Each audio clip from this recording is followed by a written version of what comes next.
You're watching Two Button Crew. Your daily Nintendo fandom. Did you doubt yourself a little bit there? I did. Yep, that's right. But hey, we're gonna do a review today of two games. Two reviews in one. And Star Fox Zero is the first Star Fox game since Assault? Or no, they had Command. Yep. Well, that wasn't a game. That game sucked. Oh, it wasn't a game. No. It was terrible. Yeah. All right, let's get into it. I'll review Star Fox Zero, and Simeon, you've been playing Star Fox Guard for review. All right. Let's talk about Zero. One of the first things I noticed was 3D sound. I was really intrigued by that. So the gamepad has two speakers, and basically it just uses those. Characters will speak out of one side, if they're on the side of you. It's kind of like surround sound, and it actually works really well. So you've got sound from the gamepad and sound from the TV. Yeah, this is definitely not an off-TV game. You can't play gamepad only. Yeah. But like all the dialogue happens on your gamepad, which is kind of cool because it's like, I don't know, as if it was the cockpit view. The controls, to me, which is the Star Fox Zero hot topic, were actually very natural, and I kept waiting to see what everyone was complaining about, but really I didn't get that. Wow. So I loved the controls. There was a control option that I toggled and because I found the default to not be as good, and that is you can make the motion control reticle aiming only happen when you're actually shooting. And that was a lot better for me. Default, you're just always moving the reticle. But I liked it a lot better that way, because actually, if you keep the controller pretty still, you can play it like it's normal classic Star Fox most of the time. Because the reticle will move with your ship, whereas without that setting it wouldn't.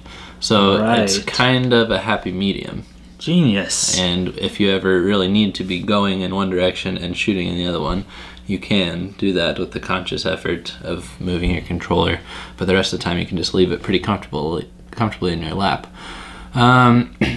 There's these really cool encounters they added, these slow-mo segments where if you're doing dogfights and you fly pretty close to someone, it goes and you look at each other and then you keep flying past each other. Dude, that is a nice touch. What's that called? The Gangster Luigi or whatever that's called? The Death Stare. The Death Stare. Yeah. Luigi Death Stare. Yep. And then they usually say a quip, like Starwolf will be like, "Is that all you got?" or something. It's great.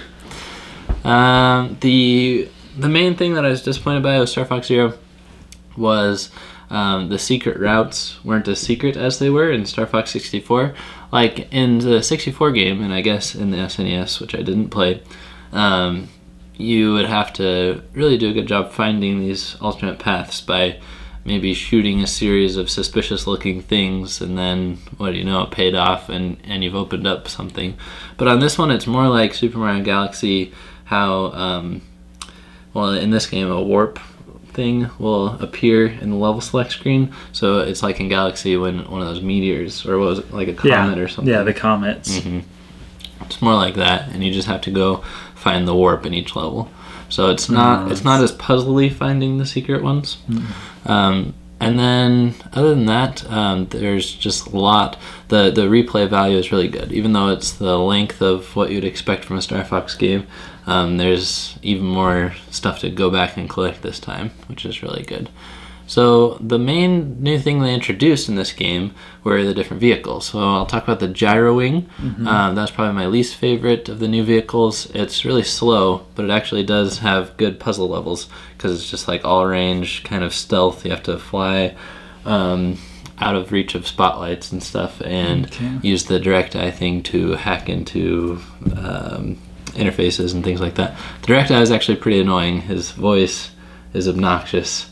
And there are some not so fun segments with that. So that's the Rob looking thing, right? Yeah. The walker is pretty awesome. It's interesting that they kind of pretty much snuck on foot into this game, but your R-Wing is on foot. It's just funny. They've done it once again. This Star time, Fox Assault. People actually like it. So.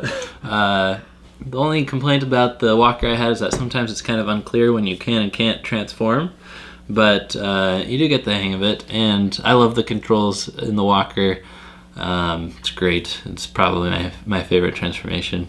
And then it also just sets up some really interesting things where you can like actually walk on the Great Fox when the Great Fox is like under attack and defend it and stuff. It's really cool. Good. There's the Gravemaster, which was the transformation of the Landmaster, which is basically an R-Wing with limited gas. There's a meter that runs out, so you can be an R-Wing for a limited time when you're normally a Landmaster. Okay. So yeah, this game is great. It's a good challenge. It's very epic.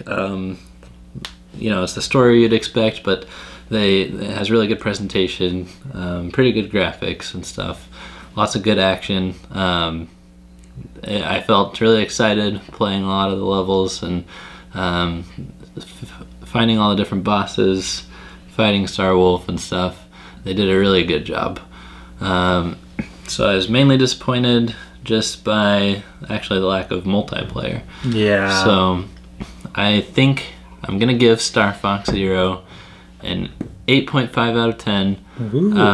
I was having so much fun with it that I wanted to give it a 9, but after beating it today, I really felt like I wish that I could just sit down with you and play some multiplayer and do some dogfights. So I think that is quite missing, but that's what happens when you build a game so specifically around the gamepad. That's true. Only one person can use it. So there is co-op, and that's a bonus, and 8.5 is still a great score, and I think it's higher than a lot of people are giving it. But for me, I liked it a lot. Hey, and it's actually probably one of the last games from Nintendo that we'll see completely centered around the gamepad. So go enjoy it. Yeah.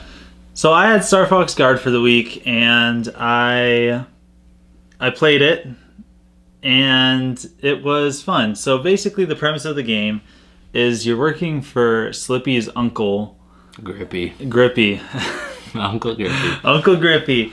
And you play as yourself. You're not like any one of the characters. Like, you're not even Slippy. Slippy is like, he built this defense system for his uncle, and you have to keep the robots from getting to the center tower. So it's a tower defense game. Okay. And you control these cameras, and you have to keep your eye on all 12 cameras and keep it evenly defended.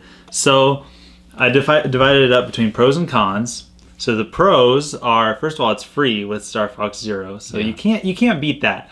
Like, that is, I mean, I can't just say, oh, don't get this game, or buy Star Fox Zero for this game, because obviously you're not going to do that. Right.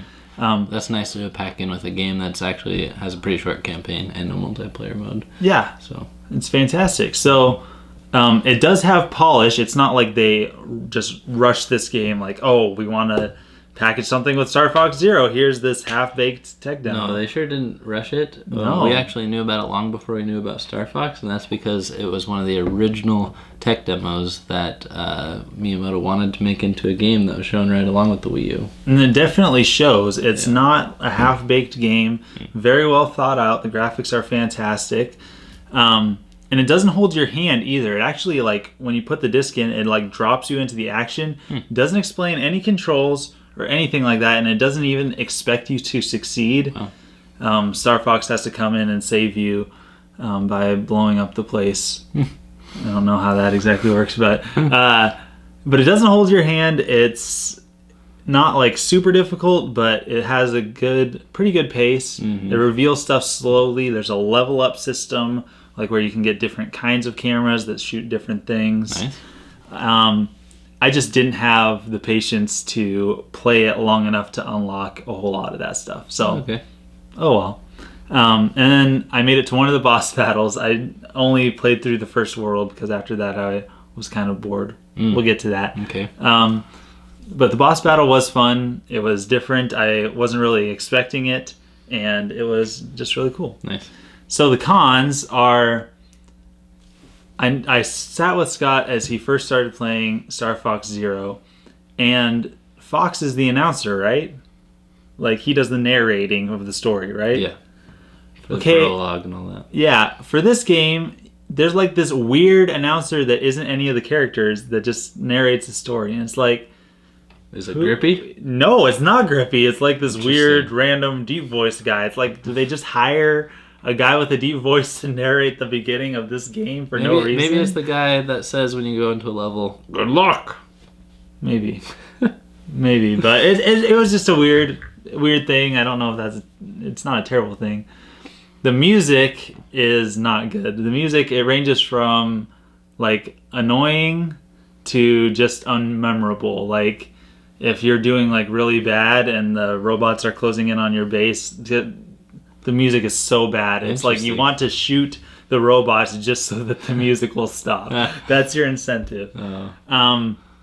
The sound effects aren't fantastic. They get a little monotonous, but I can't even remember like what it sounds like right now. So the aiming on the sniper cam, there was a special mission where you got like a sniper cam. You got a limited number of bullets to defend your base, and you got a sniper cam, and it wasn't accurate. Oh. It was like, it has like the whole reticle and it's like here, but every time I shot to where it was pointing, it just shot into a wall.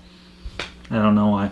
And then I put this down, weird times to press the A button. There's some screens where it'll be like explaining something and it'll just go through them and then they'll go away without you like pressing a button through it. And then there are other times where you'll be sitting there looking at a blank screen, like no information on it, but there's this little frog thing just yapping at you, and that's it. And you just, all you have to do is press the A button. There's nothing that prompts you to press a button. Like you don't know, do I press a button now or do I not? Wow. And you'd be sitting there forever if you weren't. But I will say that with all the cons I've given it, this isn't my type of game. Okay. It's a free game, and I wish there were some connectivity between this and Star Fox Zero. But as it is, it was fun for one world, and I don't know how much more time I'd put into it. Okay. And a score, Simeon. I'll give it a 6 out of 10. Okay. So it's not bad. It's good. It's just not a full game. It's not great. It's okay. And in a way, it took 0 out of 10 of your money. So that's pretty good. Fantastic. All right. Well, I'm excited that we've got one of our last Wii U games. Yeah. We'll be waiting for another year before the next game. Let's reach into those backlogs, huh? If you want more Nintendo games to play, check out the Friends of Nintendo Humble Bundle. There's a great bundle right now. Fantastic bundle. Anyway, let us know in the comments, please, your thoughts on Star Fox Zero and Star Fox Guard. If you enjoyed them as much or more or less than we did. Yes. We'd love to hear it. Thanks for watching. Thanks for being part of the crew. Signing out.